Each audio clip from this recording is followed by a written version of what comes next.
Good morning, everyone. Welcome to another one of our online meetups. My name is Dee Collins. I'm the editor and founder, publisher of Focus Magazine. Today, I'm delighted to have Kate Meads with us. Kate is one of New Zealand's leading authorities on sustainability and the ever-growing waste issue that we are facing. Kate, I believe you weren't always an eco-warrior. Is that correct?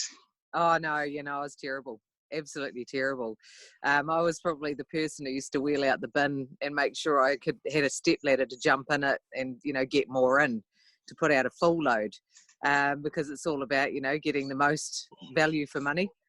So, I used to be terrible. Didn't know why we should recycle, didn't recycle. I just lived the consumerism lifestyle. When I had my son, we switched from disposables to cloth nappies, and that meant that we were instantly reducing our waste by about 50%. And from there, I just sort of noticed, I got an interest, just a basic interest really. And it started with cloth nappies, and then I started learning a lot more about composting and recycling, and toured lots of landfills and plants, and just got educated so that I could start teaching people about what we need to know. At the moment, most people have over-purchased stuff, and a lot of it will probably be thrown away. So any advice on storing or keeping things fresher for longer? Food waste is a big one. There was a huge amount of people buying mass amounts of food, and the food waste figures will go through the roof over this time. There are some things that people, like some ways to store things, and I must point people to the Love Food Hate Waste website, which has amazing storage, sort of factual figures and ways to store food. But one is a classic that I get, like when I'm talking about food waste, is carrots. So carrots, if you store carrots in a glass or plastic airtight container with a paper towel in the bottom of it, the carrots will last 6+ weeks and still be perfectly fresh. But I had somebody recently who sort of said to me, but I don't want to eat them if they're 6 weeks old. It's just a lot of food is wasted because of this bad storage. So carrots and lettuce and things like that, airtight containers are your best option. But Love Food Hate Waste has a massive amount of information on not wasting food. It's actually a website that is like a conglomerate of all the councils that was set up about 4 years ago. It's an international campaign, but New Zealand has their own website, and it's got some great recipes as well. Kate, tell us about the terrible flushable wipes. Oh, yeah. It's become a massive problem. It has been a growing problem anyway, but when everybody went into lockdown and they went and brought all the wipes so they could just use it once and flush it, it's a massive problem for the councils, because when people flush things like wipes down the toilet, they come down through the pipes, and you only need like a tree root to have broken through the pipe, and the wipes catch on the tree root, and then the added problem to that is most people flush or rinse their fats down the sink, like when you get the pan and you heat up all the fat and you tip it down the sink, and you wash it out with hot water. But when it gets out into the sewage lines, it instantly solidifies because it's all cold water down the sewage lines, goes along, gets hooked up on a wipe, and then invites the old, other the non-flushable product in there, and it builds into a fatberg.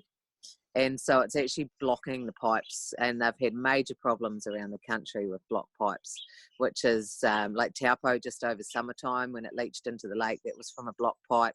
They've had it at Papamoa Beach. There's, and they're campaigning with it. But the reality is the only things that are flushable are the 3 Ps, pee, poo and toilet paper, and that's it. Nothing else can be flushed down the toilet at all.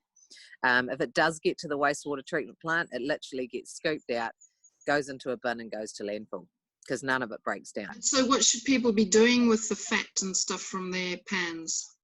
Well, we actually have just a hole in the garden that I take it out, I just tip it into. You can, if you want to get a bit old school, the old onion bags, line a bowl in the fridge and put your fats in there, and it solidifies, and just add a sprinkle of birdseed and chuck it out in the trees for the birds. You can put it, but I just put it in the garden. Like I just have a post hole in the garden, and I just tip it down there, and it's fine. And even things like sanitary products, because women flush sanitary products down. and they're a major problem as well. But it all just combines together, and then you only need one little imperfect part in the pipe, and the pipes are only like something like 20 centimeters diameter. They're not massive, so it doesn't take much to block a pipe, but it just backfills. And then it was in the UK, I think it was 2 years ago, they had a 250 metre long 3-ton fatberg that they pulled out of the sewage lines there. You're a great advocate for menstrual cups and reusable pads. I've been talking about them for years. They save women a fortune. They say it's about $16,000 on period products in a woman's lifetime. I've been using cups for 14 years and have literally spent $140 on them, and I'd never go back. Never. They're the most convenient. I mean, even in lockdown, all I needed was a cup. I don't need to worry about anything else. It's just absolutely brilliant for women. Absolutely brilliant, because you don't need anything except a cup. So there's no leakage? No. Well, you've got to set it right, Takes a little bit of practice, but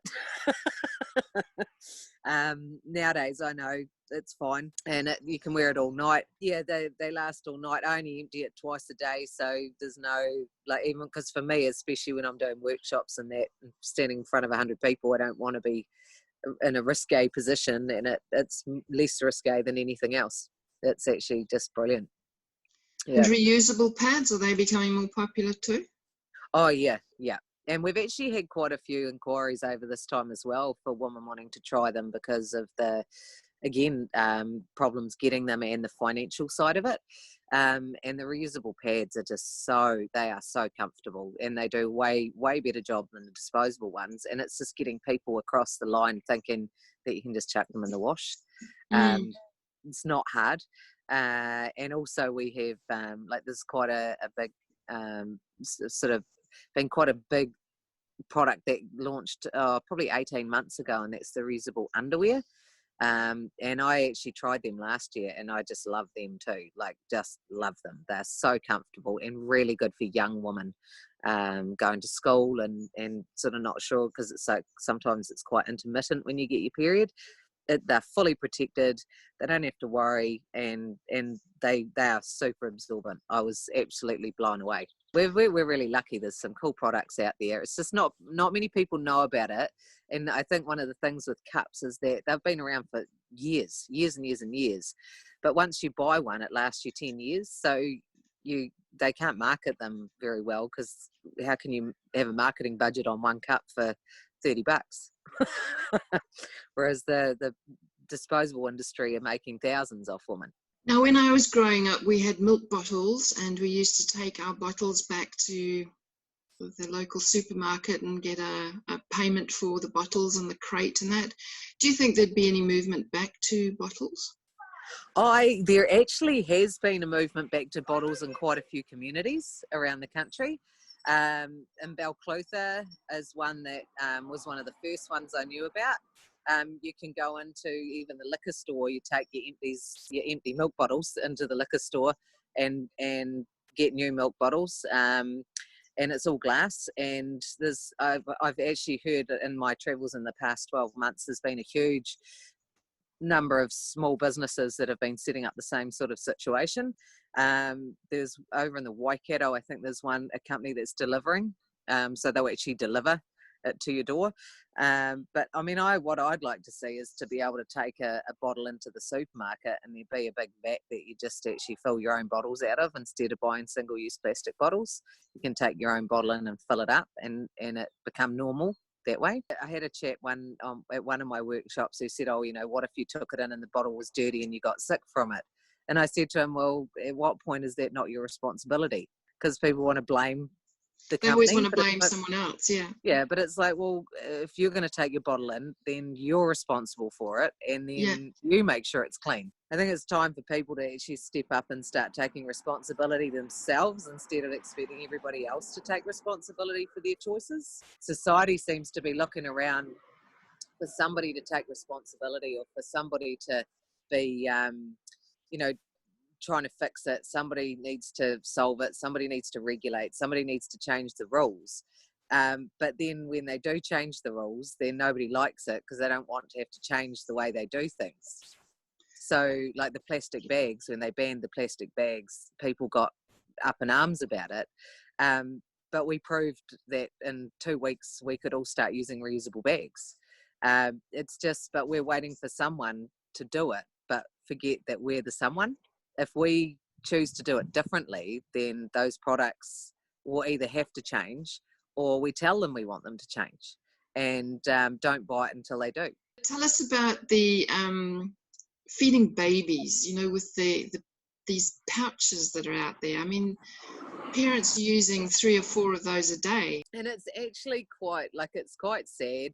I've found it quite sad since they've brought out products like that, because I've worked with groups of parents who have felt like they're not capable of making their own baby food. And we've actually done cooking demonstrations with some of these families, just to show them that literally boiling a potato and a bit of broccoli and mashing it up is baby food. Or, not like, and it's got no preservatives and things like that in it, but when it's in a little plastic single-use pouch, they have to preserve it. But I mean, there's horror stories out there. I've had friends who have fed their children directly from a pouch, and they've thrown up and the whole contents is moldy. But in those pouches, it's so covered in marketing material that you can't see the food. And I actually had the same situation for me with that parboiled rice. I got lazy one day, and I brought one of those Uncle Ben's sachets of rice, and I ripped the top open, and there was this puff of mold came out.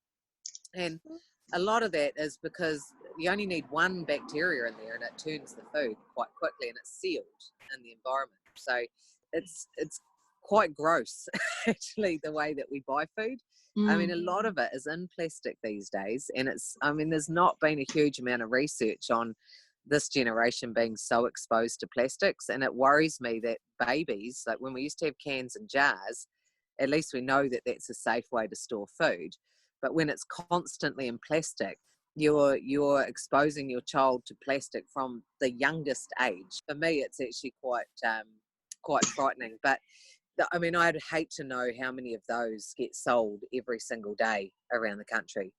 And every single one just goes to landfill. But what are some other steps that we should be taking? It's just being mindful.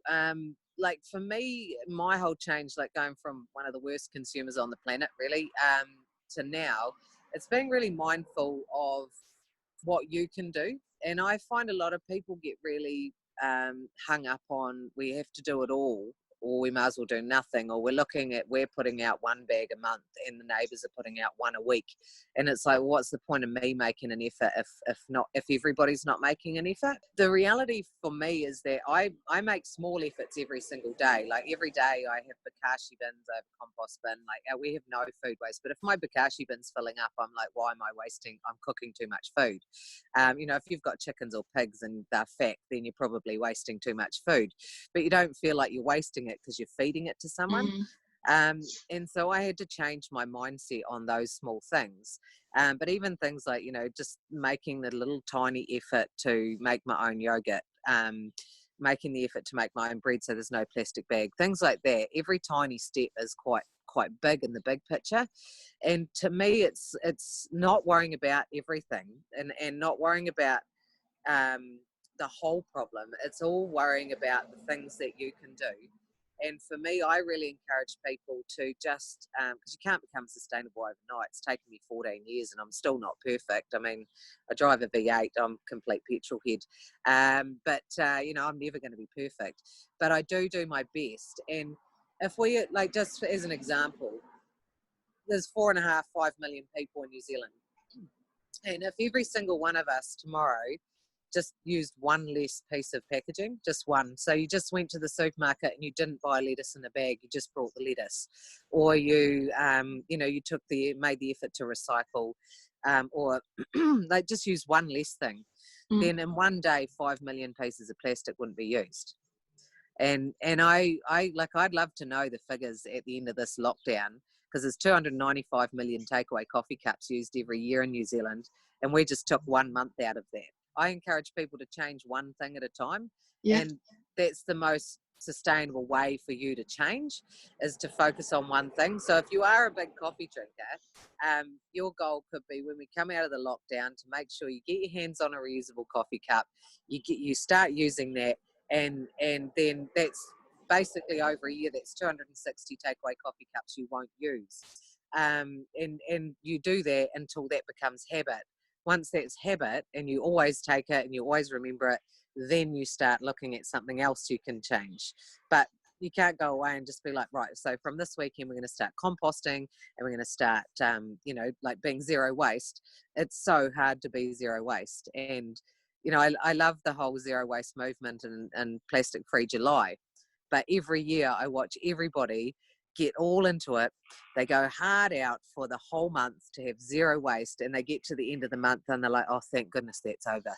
Yeah. But if we went through the month of Plastic Free July and we're like, right, from now on I'm just going to make my own bread, and that's the only thing, and you have no bread bags, and that goes past July for the rest of your life, then that's a sustainable change.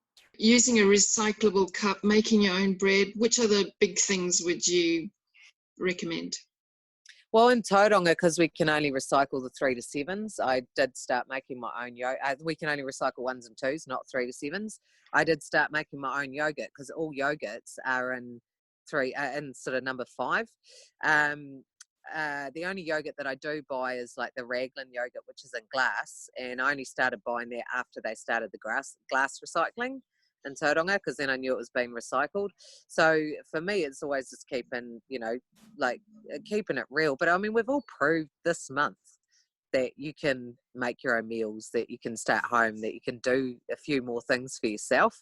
Mm-hmm. It's just carrying that on. Like, instead of buying lunch every day, you take your leftovers instead of chucking them out in 2 days, like just changing the way that we actually function. Mm. But yeah, it's the other simple change, the simplest change, is when you go into the supermarket, make good choices. And especially, like, once you get past the vegetable section, literally everything is packed in a single-use piece of plastic. But as you go into the vegetable section, next time challenge yourself to just buy, if you're getting tomatoes, buy 2 and put them in the basket, or take your own bag.